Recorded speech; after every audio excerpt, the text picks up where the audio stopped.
Hey everybody, my name is Victoria Gouveia and I am a singer-songwriter from Toronto, Canada.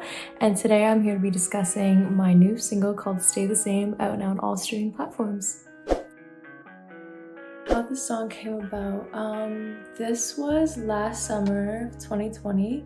I got put in touch with a producer named Txpski, very talented producer outside of Brampton, Ontario. He's worked with many well-known artists, and an A&R from Universal Music, shout out Maddie, put us in touch and basically said, you guys need to work together, and so we did. I basically reached at Link Studio, I think it was September, in Toronto, and Txpski was asking me, like, how are you feeling today? What's your vibe? What inspires you? And basically I told him I want something R&B, but also like kind of an acoustic sound. I was like, I'm really vibing with like guitar lately in all types of music.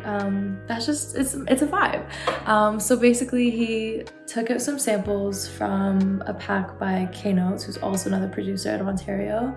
And we used one of his samples, which was the electric guitar that you guys hear in the background.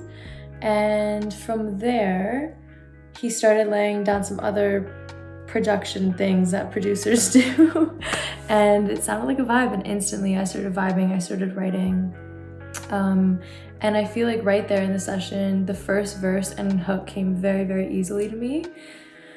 And then after that, it wasn't up until March of 2021 that we actually finished the song, writing and all. I had major writer's block for this song for so long. Another factor as to why it kind of took so long was just a lot of things going on in my life at once, a lot of transitional stages that kind of prevented me from wanting to mentally be here and finish the song. So it was quite a challenge, but we ended up getting it done, and a lot of it was just the inspiration behind the song and what it meant to me and wanting to put it out.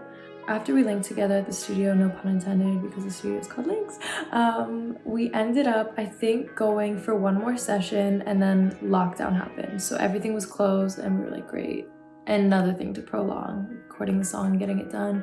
So me and Txpski hopped on a couple Zoom calls and finished the song over Zoom, which was the first time I personally ever did that. So it was a very interesting creative process, and I didn't think it was doable, but it was. So that was pretty cool. So we ended up finishing it through there. We did all the takes, thankfully, through Links, and all the final cuts and edits, and anything I had to record from home, like I did it and sent it over, and like I said, we chopped it up over Zoom. So that was part of the recording process. It was very interesting. Favorite lyric from the song? I wouldn't say I have a favorite lyric, but I do have a favorite part, which would definitely be the second verse. Cause when we're making love, I feel the play. I don't like it, baby, when you play these. That's probably my favorite part. Favorite lyrics? It all stands out to me because I resonate with it so much.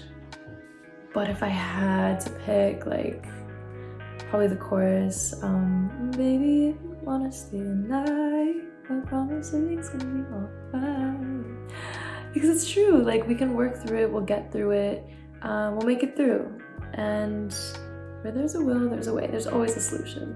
Dream remix for the song. This is a toughie because everybody who I personally love and aspire to work with would not fit the song at all. So like, Benny Sings, Heather, Ray Montang. I don't know if you guys even know these people, but they're very like indie alternative rock folk kind of vibes.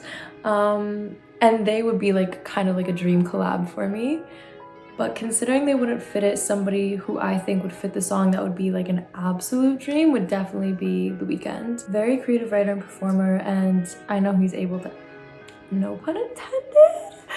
Wow, I'm so punny today with all these puns. He would definitely be able to add a crazy saucy twist on it. It's very R&B, which is definitely right up his alley. So Abel, if you're watching this, I'm kidding. I think that would definitely be my dream collab for this song for sure. And then who would reach out to? Definitely everybody worldwide. Mrs. 416. No, seriously, like I would love for it to reach the globe. And personally, anybody who resonates with the song, who's going through a loss or a heartbreak, anything to do with love, baby. It's all about love. Yeah, I feel like all I really want is for people to resonate with this song and to kind of be able to listen to it and take something away from it. That is kind of just my goal here with music, is just have people feel things and know that they're not alone, and know that myself and everybody else is going through it. We're all going through something, and it's okay to be a little sad sometimes. It's okay to confront your feelings. That's what feelings are meant to do. You're meant to feel them. So if you want to cry, let it out. If you want to laugh, let it out. And this song was basically me, just my way of letting it out. What's next for me in 2021 is a lot of things, but one that I'm mostly looking forward to is a new project.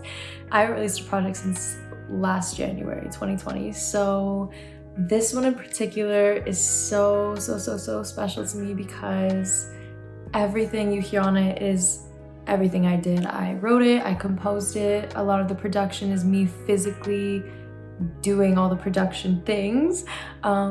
I'm very lucky because the producer I'm working with currently for this has given me such a good opportunity to kind of play around with the keys, and a lot of the acoustic stuff you're going to be hearing is me playing it, which I've never recorded my own instruments before. So it's been like a very unreal experience so far. I actually have a session after this interview. So I'm very excited. It's a very new sound that I have not yet shown you guys the side of for me. It's very alternative, indie, maybe a little bit of folk, you could say, but it's definitely more of like, you're gonna hear a lot of orchestra sounds, so like the harp, the violin, even the harmonica. Like, it's gonna be very different from my stuff I have out now. And it's not even that I want to stop doing R&B and hip hop. It's more so just being as versatile as I can. And myself personally, as I told you guys earlier, the artists I listen to are very like indie folk and alternative rock, and that's what I vibe with the most. That's what I personally resonate with. And when I make music like that, it makes my heart so full. Even urban pop, like London Stella, she's a huge inspiration for me. And I don't know if I could pull it off as good as her, but definitely urban pop is also something I would like to kind of dabble in. So that's one exciting thing for this year. But the rest, I feel like I should keep a secret, so it could kind of flow, ebb and flow, and let you guys know along the way. You can find my music on any streaming platform online: YouTube, Apple Music, Spotify, Deezer, TikTok, Insta, like all of them. Just search up my name and it should be there. And yeah, that's pretty much it. So I do want to thank Soul Air Records again for having me do this interview. I hope whoever stuck around this far really enjoyed what they heard and kind of got to know the process around Stay the Same a little bit more. So I hope you guys enjoyed, and thank you again for having me. I can't wait to show you guys what's next. Mwah.